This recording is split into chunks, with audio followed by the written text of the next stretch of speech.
Life ശരിക്കും പറഞ്ഞാൽ 80കളിൽ ആദ്യമായി ഇന്ത്യയിൽ യാത്ര ചെയ്ത് വന്നിരുന്നു സുഹൃത്തുക്കളുമായിട്ട്.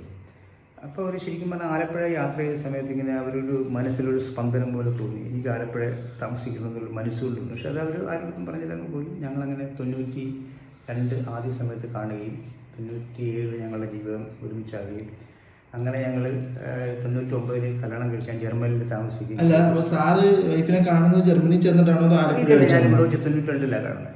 അതാ ഞാൻ പറഞ്ഞു, സെൽവി ഇവിടെ 80കളിൽ ആലപ്പുഴ വന്ന സമയത്ത് കക്ഷിയുടെ മനസ്സിലേക്ക് ഒരു ചിന്തയുണ്ടായി, ആലപ്പുഴ കനാലും ആ പ്രദേശം കണ്ടപ്പോൾ എനിക്ക് ഇവിടെ താമസിക്കണം. അങ്ങനെയാണ് കക്ഷി, എനിക്കത് പറഞ്ഞില്ല, പക്ഷെ ഞാൻ നിമിത്തം പോലെ കക്ഷി കാണുകയും ഞങ്ങൾ പ്രണയത്തിലാകുകയും അതെ. പണ്ട് ഞങ്ങൾ 2004 ഞങ്ങൾ 98 ഞാൻ സെറ്റിലായി ജർമ്മനിയിൽ. ഞാൻ സെറ്റിൽ ചെയ്ത 99 ഞാൻ അവിടെ വെച്ചിട്ട് തന്നെ വിവാഹിതനായി.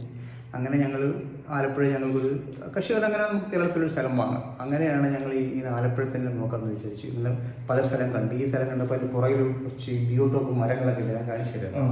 അപ്പോൾ ഇത് എൻ്റെ സ്ഥലമാണ്, എനിക്കിത് വാങ്ങണം. അങ്ങനെയാണ് ഈ സ്ഥലം വാങ്ങി ഈ വീടുണ്ടാക്കിയത്. വീടുണ്ടാക്കിയപ്പം കക്ഷി പറയുകയും ചെയ്ത്, നമ്മളുടെ ജീവിതം മാത്രമല്ല, ഞാനൊരു കലാകാരനാണ്, സെൽവി ഒരു കലാകാരി എഴുത്തുകാരിയാണ്. അപ്പോൾ ഒരു സെൻറ്ററും കൂടെ വേണം. ഇതൊരു ഡയലോഗ് ഇത് ചെയ്യാൻ പറ്റിയ നമ്മുടെ ചിന്തയും നമ്മുടെ പ്രക്രിയകളും ആൾക്കാരുമായിട്ട് സമയം നടത്തുന്നത് സ്ഥാപനമായിട്ട് മാറണം. അങ്ങനെയാണ് 2012 ഡിസംബർ 12-ാം തീയതിയാണ് ഇത് ഉദ്ഘാടനം ചെയ്തത് ആദ്യമായിട്ട് അന്ന്.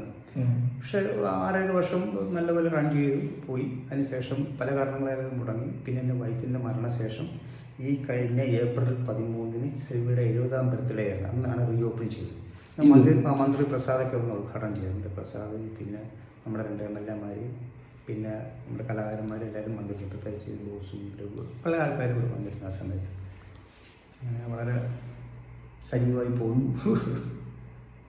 ഇത് വാങ്ങിയപ്പോൾ ആഗ്രഹിച്ച് വാങ്ങിയത് ഈ കശമ്പുളി, ഈ മരവും ഈ പ്രദേശവും ഈ ബയോട്ടോപ്പും കണ്ടിട്ടാണ്. നമുക്ക് ഇത് കൂടെ കാണാം. ഇങ്ങനെ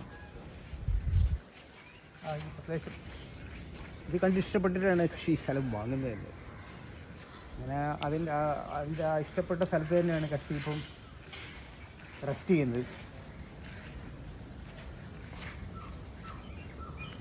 കക്ഷി എപ്പോഴും ആഗ്രഹിച്ചിരുന്നതാണ് കക്ഷി അടുത്ത ജീവിതം കക്ഷിയുടെ യെല്ലോ പ്ലാനറ്റിലേക്കാണെന്നുള്ളത്. അതുകൊണ്ട് ഞാൻ അവിടെ എഴുതിയിരിക്കുന്നത്, ദ ഗ്രേറ്റ് മണ്ടി resting here on the way to the yellow planet.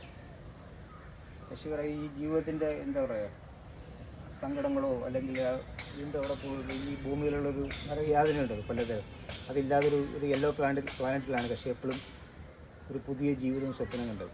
എപ്പോഴും എനിക്ക് പറയുമല്ലോ, വർഷങ്ങൾക്ക് മുമ്പ് തന്നെ അങ്ങനെ പറയുമല്ലോ, ഞാൻ അവിടെ ആയിരിക്കും എൻ്റെ അടുത്ത ലൈഫ് എന്നുള്ളത്.